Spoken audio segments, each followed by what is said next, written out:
ജപാകുസുമസങ്കാശം കാശ്യപേയം മഹാദ്യുതിം തമോഗ്നം സർവപാപഘ്നം ഭാസ്കരം പ്രണമാമ്യഹം. സർവപാപങ്ങളെയും നശിപ്പിക്കുന്ന ഭാസ്കരനെ, ദിവാകരനെ, അർക്കനെ, സൂര്യനെ ഞാനിതാ പ്രണമിക്കുന്നു. ഞങ്ങൾ ജ്യോതിഷികൾ ആദ്യത്തിനെ പ്രണമിച്ചുകൊണ്ടാണ് ഞങ്ങളെ കവടിക്കരി ആരംഭിക്കുക.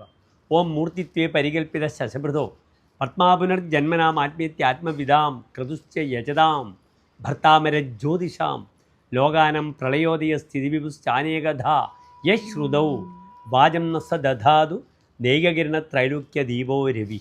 ഈ മന്ത്രം 3 തവണ ഉച്ചരിച്ചു കൊണ്ടാണ്, ചൊല്ലിക്കൊണ്ടാണ് ജ്യോതിഷികൾ തങ്ങളുടെ കവടിക്കര ആരംഭിക്കുക. സൂര്യന് ശിവനാകുന്നു. അർക്ക ശംഭു, സൂര്യനെ കൊണ്ടാണ് ശിവനെ ചിന്തിക്കുക. ആ ശിവൻ്റെ ജ്ഞാനമയമായ രൂപമാകുന്നു ഏത് രൂപം? ദക്ഷിണാമൂർത്തി രൂപം.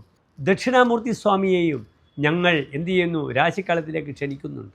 ഓം കൈലാസാദ്രീശകോണേ സുരവിടവിതടേ സ്ഫാടികേ മണ്ഡപേ സന്മാതങ്കാരാദി പീഠോപരി പരിലസിതം സേവ്യമാനം സുരോഘേഹി ജാനുസ്ഥം വാമബാഹും മൃഗമഭി പരശും ജ്ഞാനമുദ്രാം വഹന്തം നാഗോദ്യുദ്യോഗവേഷ്ടം ദദതമിഷികണേ ജ്ഞാനമീശാനമീടേ. ഇത് ദക്ഷിണാമൂർത്തി സ്വാമിയുടെ മന്ത്രമാകുന്നു. ഏതായാലും നാം ഇപ്പോൾ ചർച്ച ചെയ്യുന്ന വിഷയം ആദിത്യൻ്റെ ചിങ്ങൻ രാശിയിലേക്കുള്ള പ്രയാണമാണ്. ആദിത്യൻ ചിങ്ങൻ രാശിയിലേക്ക് പ്രവേശിക്കുകയാണ്. കൊല്ലവർഷം മലയാള വർഷം 1202 ആരംഭിക്കുകയാണ്.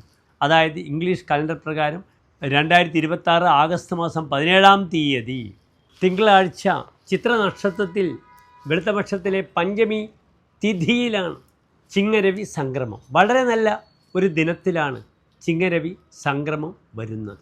എല്ലാ പ്രിയപ്പെട്ട പ്രേക്ഷകർക്കും ഒരു സമൃദ്ധമായ ചിങ്ങമാസം, പുത്തൻ തിരുവോണം വരുന്ന ചിങ്ങമാസം ആരംഭിക്കുകയാണ്. അതിൻ്റെ എല്ലാവിധ ശുഭാശുഭ ഫലങ്ങളും എൻ്റെ പ്രിയപ്പെട്ട പ്രേക്ഷകർക്ക് ലഭിക്കട്ടെ ഈ പൊന്നിൻ ചിങ്ങവർഷത്തിൽ നിന്ന് ഞാൻ ആശംസിക്കുന്നു.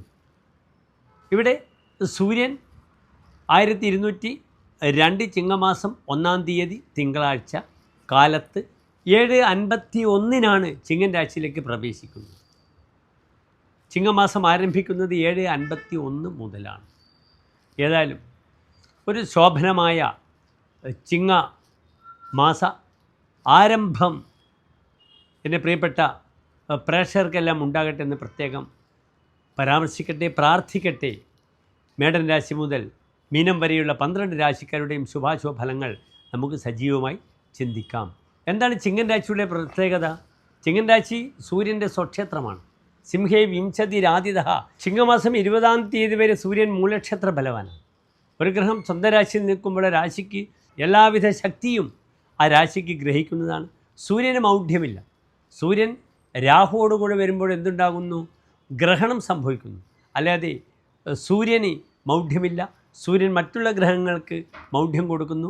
സൂര്യനാണ് ഏറ്റവും ശക്തനായ ഗ്രഹം. ഏതായാലും പ്രിയമുള്ള പ്രേക്ഷകർ, മേടൻ രാശി മുതലുള്ള ഈ ഫലങ്ങളെല്ലാം ശ്രദ്ധിക്കുക.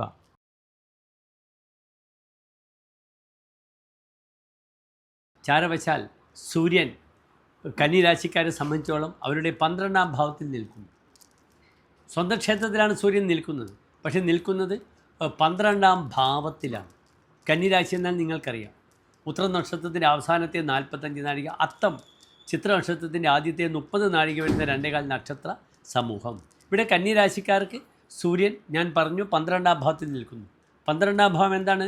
പാപം വ്യേംജ പതനം നിരയം വാമമമ്പകം സ്ഥാനഭ്രംശം ജ വൈകല്യം ദ്വാദശേന വിചിന്തയത്. വൈകല്യഭാവമാണ്, പാപമാണ്, ചെലവാണ്, സ്ഥാനഭ്രംശമാണ്, ഡിസ്പ്ലേസ്മെൻറ്റ്. ഇതൊക്കെ ചിന്തിക്കണം. ഇവിടെ ഏറ്റവും അധികം ശ്രദ്ധിക്കേണ്ടത് ശാരീരികമായി ഈ ആദിത്യൻ 12-ാം ഭാവത്തിൽ നിന്നുകൊണ്ട് എവിടത്തേക്ക് നോക്കുന്നു? 6-ാം ഭാവത്തിലേക്ക്, രോഗസ്ഥാനത്തേക്ക് നോക്കുന്നു. അതിനാൽ നേത്രസംബന്ധമായ രോഗങ്ങൾ ശ്രദ്ധിക്കണം. ഡിസ്ക്, അസ്ഥി സംബന്ധമായ പരിക്കുകളൊക്കെ വരേണ്ടുന്ന സമയമാണ്. കന്നി രാശിക്കാർക്ക് സൂര്യൻ ഈ ഒരു 12-ാം ഭാവത്തിൽ നിൽക്കുന്നു.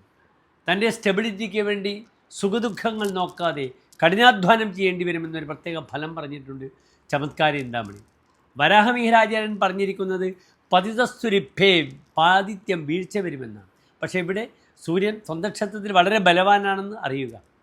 ചമത്കാര ചിന്താമണിയിൽ ഇപ്രകാരം പറഞ്ഞിരിക്കുന്നു: രവിർദ്വാശേ നേത്രദോഷം കരുതി 12 സൂര്യൻ കണ്ണുകൾക്ക് രോഗമുണ്ടാകും. വിവക്ഷാഹവേ ജായദേശു ജയശ്രീഹി ശത്രുക്കളുമായുള്ള യുദ്ധത്തിൽ വിവക്ഷാനാം ആഹവേ ശത്രുവുമായി ബന്ധപ്പെടുന്ന സമരത്തിൽ യുദ്ധത്തിൽ അസൗ ജായതേ ജയശ്രീഹി ഇദ്ദേഹത്തിന് ജയശ്രീത്വം വിജയവും ഐശ്വര്യമുണ്ടാവും. അതിനാൽ പല കേസുകളിലുമൊക്കെ രക്ഷപ്പെടാൻ വളരെ നല്ലതാണ്. സ്ഥിതിർലിപ്സ്യ ലീയതയെ ദേഹദുഃഖം തൻ്റെ സ്റ്റെബിലിറ്റിക്ക് വേണ്ടി സുഖദുഃഖം നോക്കാതെ കഠിനാധ്വാനം ചെയ്യേണ്ടി വരും. പിതൃവ്യാപദ ഹാനിരധ്വപ്രദേശി പിതൃവ്യാനാം ആപദ അച്ഛൻ്റെ സഹോദരങ്ങൾ മുതലായവർക്കൊക്കെ രോഗാദി അരിസകൾ. കാരണം സൂര്യൻ പിതൃകാരകനാണ്. അധ്വപ്രദേശേ ഹാനി വഴിയിൽ വെച്ച് തനിക്ക് അപകടമുണ്ടാകും. അതിനാൽ യാത്രാവിഷയത്തിൽ വളരെ ജാഗ്രത പാലിക്കണം. ഇവിടെ നിർബന്ധമായും ശിവക്ഷേത്ര ദർശനം, ശിവനുമായി ബന്ധപ്പെട്ട നല്ലൊരു ക്ഷേത്രത്തിൽ അപ്രകാരം തന്നെ ആദിത്യ ഹൃദയ മന്ത്രം ഇതൊക്കെ ജപിക്കുന്നത് വളരെ അനുകൂലമാണെന്ന് അറിയുക. പ്രാർത്ഥനകൾ ചെയ്യുക. ഓം നമഃ ശിവ എന്ന പഞ്ചാക്ഷരി മന്ത്രം ജപിക്കുക. ആദിത്യ ഹൃദയ മന്ത്രം ജപിക്കുക. എല്ലാം നന്മകളാവട്ടെ. നന്ദി, നമസ്തേ.